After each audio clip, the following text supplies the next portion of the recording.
Eccoci spettatori, un'altra tematica, sempre un appunto di grande attualità e importanza che affrontiamo con un altro nostro ospite, un altro nostro esperto. Allora, ben arrivato, ben collegato qui con noi Roberto Crosta, segretario generale di Union Camere del Veneto, segretario della Camera di Commercio di Padova. Ben arrivato segretario. Grazie per il cambio e buonasera a tutti. Allora, buonasera. Allora, l'argomento accennavo è estremamente importante perché infiltrazioni malavitose, infiltrazioni che sono state definite di carattere mafioso negli ambiti dell'economia in generale e anche nell'ambito dell'agricoltura, definite così agromafie.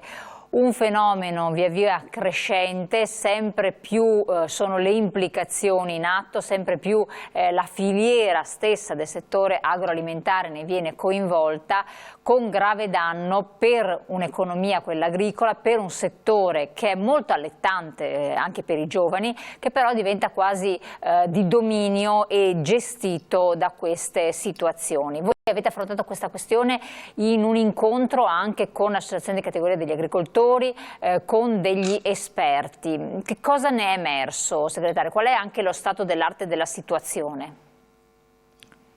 Ma ne è emerso sicuramente una situazione di preoccupazione rispetto a questa vicenda, sulla quale come sistema delle Camere di Commercio del Veneto è da un po' di tempo che stiamo insistendo, nel senso che purtroppo, nel senso buono del termine, noi non abbiamo la percezione in Veneto di quanto si sta radicando questo fenomeno, perché abbiamo ancora un po' lo stereotipo del mafioso con la coppola e la lupara. In realtà quello che noi stiamo vivendo è una situazione completamente diversa, nel senso che, come diceva lei, c'è sicuramente l'utilizzo di nuove tecnologie, c'è sicuramente anche un'attenzione a tutti dei mondi. Pensiamo ad esempio alla questione del fotovoltaico con l'affitto o la compravendita di terreni molto grandi. Ecco, noi non è che abbiamo un segnale di allarmissimo, per dirla in parole povere, cioè non è che siamo in una situazione grave, però siamo in una situazione dove, se non prendiamo delle contromisure, se non prendiamo un'attenzione a questo tipo di problematica, possiamo rischiare di avere sempre più infiltrazioni, e il settore dell'agricoltura è uno di quelli che, ahimè, si presta più di tutti in questo momento, un po' per quello che diceva lei, perché c'è un'attenzione anche a nuove tecnologie e quant'altro, ma un po' anche perché è uno dei settori che, nonostante la pandemia, ovviamente non è andato in crisi, perché i settori dell'alimentare sono stati quelli che hanno reagito di più. Quindi i dati ci dicono un'attenzione, non una preoccupazione, ma ci dicono anche di monitorare e di lavorare sempre di più sul tema dell'educazione. Ecco, però quando parliamo di infiltrazioni malavitose, di criminalità organizzata, di mafia, noi abbiamo fatto più volte riferimento, perché ci sono casi ormai eclatanti, indagini importanti che si sono svolte, hanno portato anche degli esiti di condanna significativi, alcune che sono ancora in essere nell'ambito dell'economia in generale, gestione dei rifiuti e altri ambiti. Ormai di allarme arancione non si parla più, si parla proprio di allarme rosso e quindi di eradicazione del fenomeno. Forse essere troppo prudenti può essere rischioso, perché l'educazione quanto può servire quando ormai questa cosa già è in essere? Si conosce anche con che violenza agisce? Ecco, io credo che lei abbia toccato un tasto che fa un po' da pandan rispetto a quello che dicevo io, e sul quale è bene fare una riflessione, che è questa. Bisogna agire sia su quello che sta accadendo, e quindi la magistratura, con le azioni che ci sono state, lei ricordava molto bene, abbiamo avuto scioglimenti di consigli anche noi, abbiamo avuto infiltrazioni, diceva lei, nel campo dei rifiuti, ne abbiamo avute anche in altre tipologie, pensiamo a tutte le inchieste che ci sono state nella zona di Eraclea e quant'altro. Per cui sì, noi abbiamo una presenza ormai conclamata della criminalità organizzata nel nostro territorio. Fortunatamente non è così conclamata da, diciamo così, avere ancora inquinato completamente il tessuto economico. Noi dobbiamo ricordarci che la stragrande maggioranza delle imprese del Veneto opera nella piena legalità. E questo è un dato di fatto, nel senso che andando a vedere i numeri, fortunatamente è ancora una piccola parte. Quando io parlavo di educazione, ciò che fa da pandana a quello che diceva lei è proprio questo. Non dobbiamo trascurare i fenomeni che stanno accadendo, perché ci sono, e come dicevo all'inizio, anche il sistema delle camere di commercio sta operando molto su questa materia, sia con le iniziative che abbiamo fatto con le organizzazioni agricole, in particolar modo questa di cui stiamo parlando con Coldiretti, che tra l'altro ha proprio un osservatorio per il monitoraggio delle agromafie che è fondamentale, ma anche è necessario non avere una guardia bassa, mi verrebbe da dire utilizzando un termine schermistico, nel senso che noi dobbiamo lavorare per far capire agli imprenditori che noi non siamo immuni da questo tipo di attività e che purtroppo quanto è accaduto a qualcun altro può accadere anche ai nostri imprenditori. Dico una cosa senza offendere la sensibilità di nessuno rispetto ai tempi che stiamo correndo, ma sperando di essere capito per quello che voglio dire. Noi dobbiamo operare per immunizzare il territorio e le imprese affinché non ci siano problematiche di infiltrazioni criminali. E questo lo dobbiamo fare in due maniere, anzi in tre. La prima è agendo fin alla radice nel caso in cui ci siano problematiche di questo tipo, e quindi l'invito agli imprenditori è quello di denunciare, perché se non si parte da lì è un bel problema. Il secondo tema è quello di educare, dicevo prima, a capire che cosa sta accadendo. Il terzo è quello di avere contezza del fenomeno che ci riguarda da vicino. I sintomi. Allora, per denunciare bisogna essere a conoscenza di fatti conclamati, avere elementi anche probatori importanti, capire di che cosa si tratta. I sintomi quali possono essere? Sintomi in termine medico, ma in realtà riportati a questa realtà si parla anche di prezzi al ribasso, di filiere di prodotto che fanno, vabbè, succede un po' di tutto. Lungo questa la filiera della produzione fino ad arrivare alla vendita finale del prodotto anche nella grande distribuzione. A che cosa stare attenti secondo voi in modo particolare per quel che riguarda l'ambito agricolo? Poi magari ci portiamo anche in quello più strettamente commerciale o di altre attività produttive che possono essere coinvolte. Ecco, direi che il tema dei prezzi che ha toccato lei è fondamentale, nel senso che quello è una delle principali leve, come il tema dell'acquisto a prezzi, diciamo così, di un certo tipo dei terreni, come accennavo all'inizio, per soprattutto terreni fotovoltaici e quant'altro, ma anche per produzioni, perché c'è anche un tema legato al fatto che questa è una cosa dove dobbiamo ringraziare tutte le organizzazioni agricole che stanno ponendo veramente il problema sul Made in Italy, cioè sui prodotti fatti in Italia e non quelli importati ma poi spacciati per prodotti italiani. Questo non è per una questione di, diciamo così, nazionalismo spinto, ma è perché noi dobbiamo avere veramente contezza che i prodotti italiani nel settore dell'agricoltura sono decisamente superiori a quelli di altri paesi. Quindi il primo tema è questo, ed è un tema delicato, quindi i prezzi e gli acquisti. Un altro secondo tema è quello legato anche, un po' per tutti i settori, ma anche per quello agricolo, all'accesso al credito, nel senso che anche qui abbiamo una partita un po' complicata e tante volte abbiamo imprese, soprattutto le piccole, che fanno difficoltà di accesso al credito e quindi vengono avvicinate da soggetti che propongono o credito facile fino ad arrivare allo strozzinaggio o usura. Anche questo è un altro tema, quindi quando si hanno percezione di essere entrati in un loop di questo tipo, assolutamente intervenire.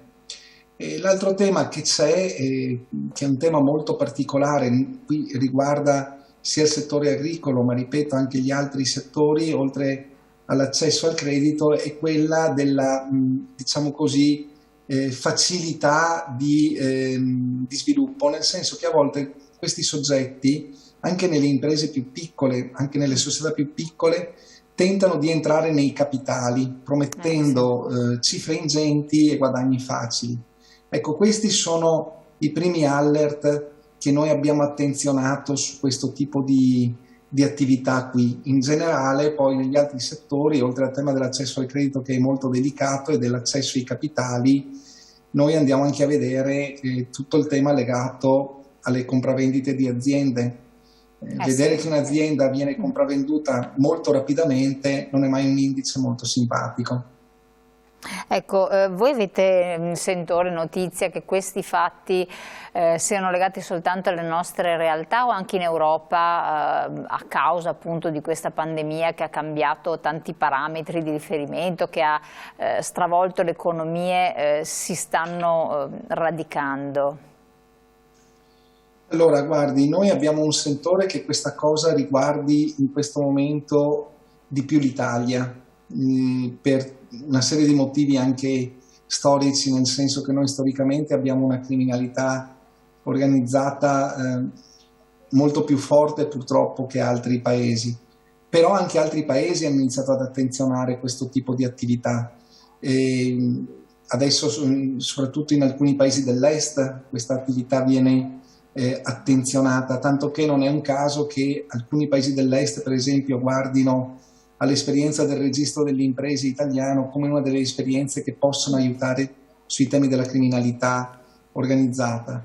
Però sicuramente il sentore che noi abbiamo in questo momento è che sia un problema un po' più forte nel nostro paese, ma anche perché non soltanto per una radice storica, ma perché lei ha toccato un tasto che è molto delicato e importante, che è quello della pandemia. E quindi nelle strutture imprenditoriali come la nostra, dove noi abbiamo un pro e un contro. Il pro è avere migliaia, centinaia di migliaia, milioni di piccole imprese. Queste sono importantissime per il tessuto economico. Dall'altro però le piccole imprese possono più facilmente, in alcuni casi, essere aggredite da queste forme di criminalità, perché hanno delle strutture più fragili rispetto alle grandi. Non che il problema non riguardi anche le grandi, però nelle piccole vediamo che questi fenomeni, soprattutto relativi al credito e quant'altro, sono più strutturate. Ecco, lei ha citato più volte il discorso del credito ed effettivamente è stato un po' anche il motivo per il quale sin dall'inizio hanno attecchito altre mafie nel nostro territorio con la grande crisi, poi hanno trovato uno sbocco. Vabbè, dove c'è ricchezza trovano un motivo di radicarsi e poi ovviamente come luoghi preferenziali per ottenere dei finanziamenti dove le banche non potevano più farlo. Perché di nuovo il discorso del ricorso al credito diventa un elemento cruciale, quando poi abbiamo appunto associazioni di categoria con i confidi, abbiamo le camere di commercio che organizzano progetti, l'Union Camere con l'Europa, con progetti europei. Dove sta il nodo della questione, quindi l'irrisolto? Ma l'irrisolto sta su una serie di questioni che alcune sono anche, tra virgolette, facilmente individuabili, altre un po' più complesse. Allora, il primo sta sul famigerato tema dei rating bancari, dove noi ereditiamo delle normative dall'Europa, quindi le diverse attività che ci sono rendono più stringente l'accesso al credito in determinate situazioni. Faccio un esempio molto banale. Spesse volte per l'accesso al credito è richiesto solamente un tema di garanzie reali, immobiliari, attività di questo tipo, no? Mentre alcune attività di progetto richiedono invece delle garanzie anche su beni materiali, sul business dell'impresa, sul business plan dell'impresa. Ecco, noi su queste cose siamo un po' più indietro, quindi questo è un primo tema dove c'è una fragilità. Il secondo tema è quello lì legato al fatto che ovviamente le banche, che sono imprese e fanno il loro mestiere, lo fanno bene, perché dobbiamo dire che c'è anche stato un forte innesto di liquidità da parte delle banche e una maggiore attenzione alle imprese del territorio, sto parlando del Veneto. Però ovviamente fanno fatica ad investire su imprese particolarmente rischiose. Qui subentrano, come lei diceva, anche i consorzi fidi, i confidi, che fanno un'attività di questo tipo, però poi purtroppo ci troviamo sempre più davanti, anche nelle notizie che riceviamo noi, nelle richieste di aiuto che riceviamo noi come Camere di Commercio, a imprese che non hanno più bancabilità e queste non avendo più bancabilità, non avendo più neanche l'accesso ai consorzi fidi, diventano facili prede di organizzazioni malavitose. Quindi non è che ci sia una colpa, c'è anche proprio un sistema che porta a questa questione qui, tralasciando quelli che invece ci tralasciano, gli imprenditori ci cascano direttamente senza passare per i sistemi bancari. Fortunatamente sono molto pochi. Però di fatto il settore agricolo adesso in modo particolare è una fonte di attrazione da un lato per i giovani come sbocco, come opportunità, ed è una cosa anche molto bella. Dall'altro però anche per queste organizzazioni criminali, perché c'è un rilancio dell'agricoltura pur nelle difficoltà del momento, pur in una presenza di materie prime costosissime e tante altre variabili, che siano i famosi finanziamenti anche dell'Europa, che però in realtà sono marginali rispetto al resto. Ma io non credo che siano legati ai finanziamenti dell'Europa. Certo, tutto serve, quindi anche i finanziamenti che arrivano dall'Europa servono per incentivare queste cose. Io credo, e questo l'abbiamo visto a più riprese, che ci sia anche una nuova attenzione a diversi settori dell'agricoltura, nel senso che il tema del mangiar bene, no? Il tema del biologico, il tema delle produzioni a chilometri zero, sta attecchendo. Se noi pensiamo anche a quando andiamo anche in supermercati della grande distribuzione, molti iniziano ad avere una parte del banco ortofrutta legata a questo tipo di attività, oltre ai nostri certo, frutti, sì, è vero.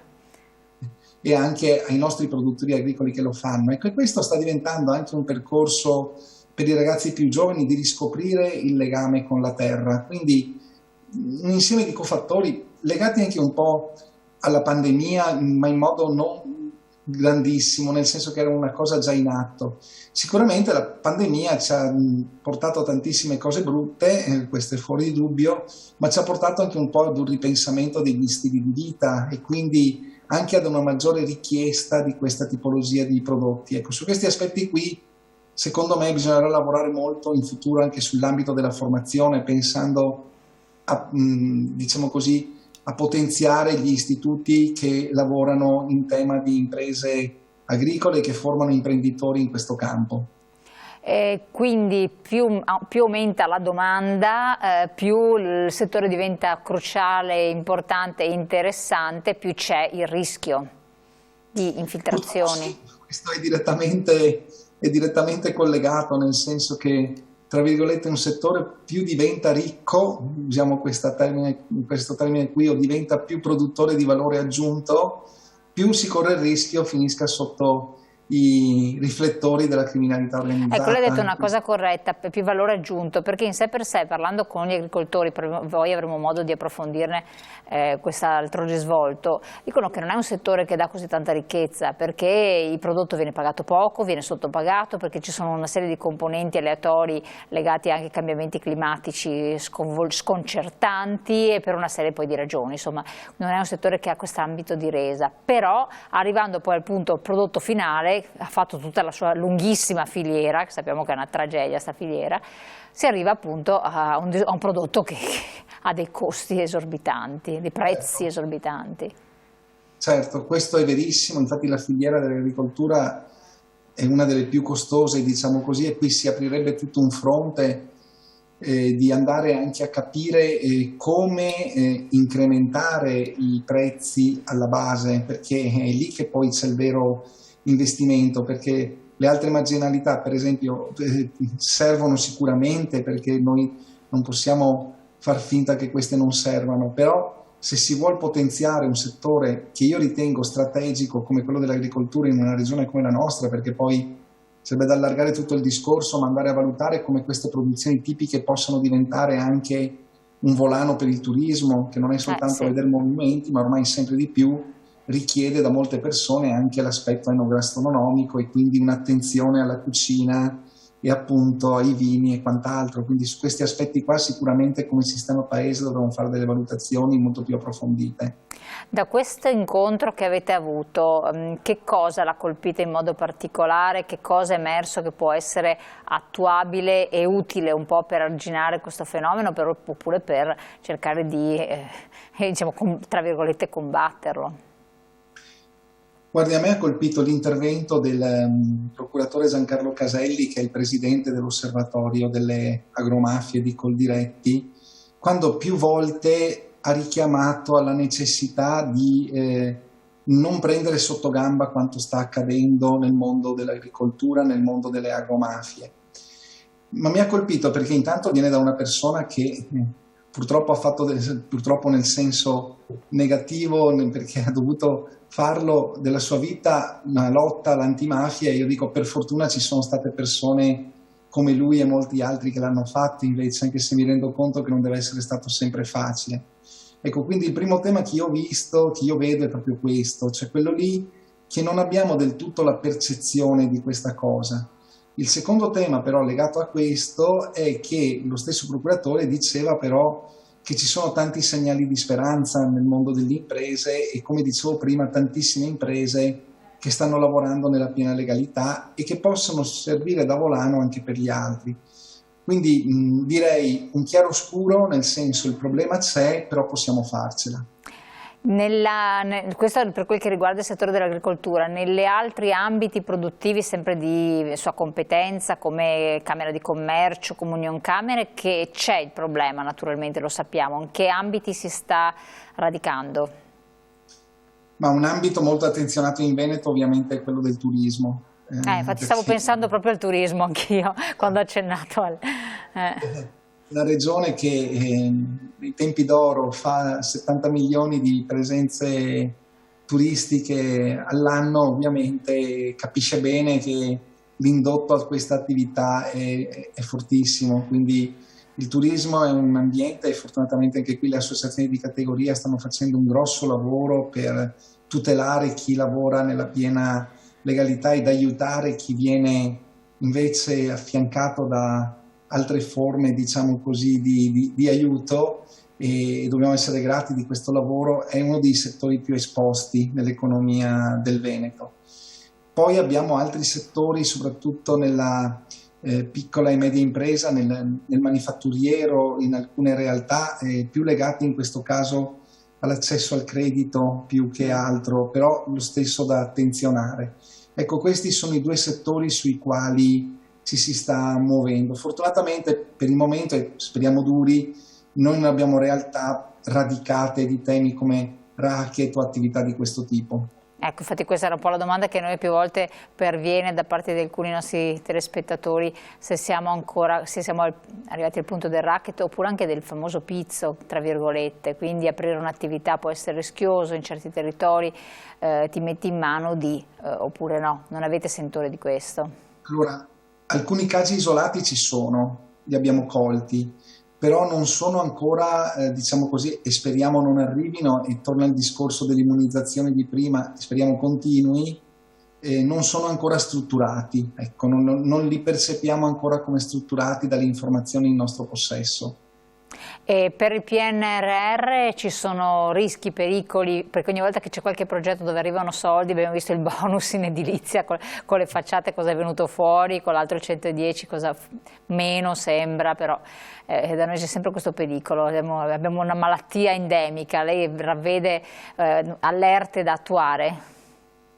C'è un rischio alto, c'è un rischio molto alto su questa tipologia qui, perché vede, lei lo diceva bene, quando ci sono ingenti risorse che vengono immesse sul territorio, chi fa affari illeciti va a guardare bene questo tipo di attività. Quindi torna un po' al discorso di prima, che ci sarà da avere un'attenzione molto forte, non soltanto sulla qualità della spesa, ma anche dove vengono indirizzati, perché certamente il PNRR è una grandissima opportunità, ma pone anche dei rischi come quelli che stiamo delineando adesso. Purtroppo le devo rispondere di sì a questa domanda. Ecco, proprio in chiusura, il dottor Caselli dell'Osservatorio dell'Agromafia aveva accennato alla necessità di una riforma dei reati nell'interesse della collettività, della riforma dei reati parlava, quindi vuol dire che ha ravvisato dal suo angolo prospettico una necessità di intervenire anche in modo legislativo importante. Beh, io credo che questo sia fondamentale, andare a toccare alcune norme. Non sono un penalista, quindi non voglio sottrarre il mestiere, ma sicuramente su alcune norme bisognerà avere una diversa rigidità se vogliamo continuare ad avere un tessuto produttivo come quello che abbiamo noi, quindi assolutamente sì, e senza però arrivare a pensare a norme che blocchino completamente le attività economiche, perché noi abbiamo in questo momento un momento di stremo da parte degli imprenditori. Sono molto stanchi, la maggior parte, perché si viene da 2 anni proprio in questi giorni di questo Covid che ha cambiato non solo le abitudini ma ha anche messo a dura prova le imprese. Quindi c'è necessità di certezze legislative, c'è necessità di applicazione corretta delle norme, però c'è necessità anche di un po' più di semplificazione che aiuti queste persone sulle quali poi si basa l'ossatura produttiva del paese a far meglio la propria attività, partendo dal presupposto che la stragrande, grandissima maggioranza si tratta di persone oneste e che lavorano per il bene del paese. Io la ringrazio moltissimo, segretario, del suo intervento. Deve fare una battuta di chiusura, un consiglio, un auspicio, un qualcosa a questo riguardo? Ma quello che dicevo prima, se si intravedono anche pochi segnali di aspetti di legittimità a qualcuno, rivolgersi subito alle forze dell'ordine, perché è un po' come quando si ha una malattia, se si coglie con i primi sintomi poi si guarisce presto, se invece la si lascia incancrenire il rischio che possa avere esiti anche fatali è molto elevato. Allora, noi la ringraziamo tantissimo, segretario, di aver partecipato, di averci dato queste informazioni anche molto significative e importanti. Speriamo di poterla riavere nostra ospite, anche qui in carne e ossa, qui presente in studio naturalmente. Allora, le auguriamo buona serata, buon proseguimento delle sue attività e a voi cari telespettatori lascio alla pubblicità. Noi ci rivediamo insieme perché ci sono altre cose da sviluppare con i nostri esperti.